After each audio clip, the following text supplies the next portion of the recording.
Hello everyone! Welcome to my mini garden. Dito meron akong tanim na mga sili, capsicum, bell pepper or taban in Ilocano. Ayan, madami na silang bunga.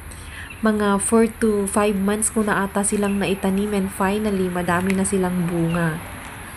Ayan, malalaki na din sila. Ayun, meron pa doon.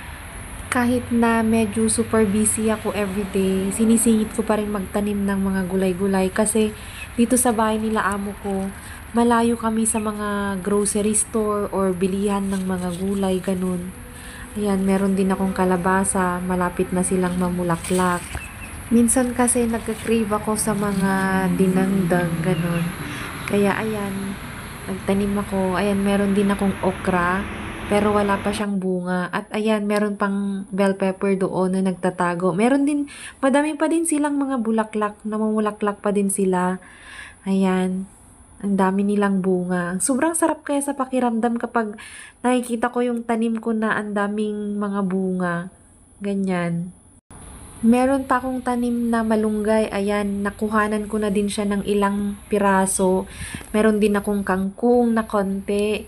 Ayan, meron din akong okra pa dyan. Eto, malapit na ata tong mamunga or mamulaklak. Hindi ko alam, meron na siyang ganyan. At meron din akong mga ampalaya. Nakuhanan ko na din to ng mga dahon. Meron din akong sitaw na ilang piraso. Ayan. Eto, namumunga na din to. Ang dami ding bulaklak. Ayan, meron na siyang bunga. Meron ding mas malaki pa.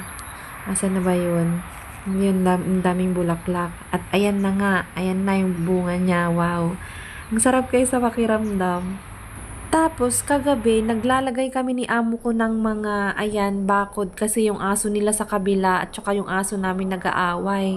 And then, hindi ko napansin na yung aso pala ni amo ko, naglalaro siya doon sa may mga tanim ko.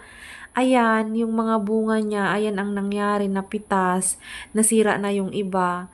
Ayan, kaya kinuha ko na yung pwede pa at gumawa ako ng pizza at itinappings ko na lang kesa naman masira. Ayan, tsaka iginisa ko with minced beef. So, that's all for today. Kung bago ka pa lamang sa channel na ito ay pindutin na ang subscribe button at notification bell para lagi kang updated sa aking mga bagong uploads. Thank you so much for watching!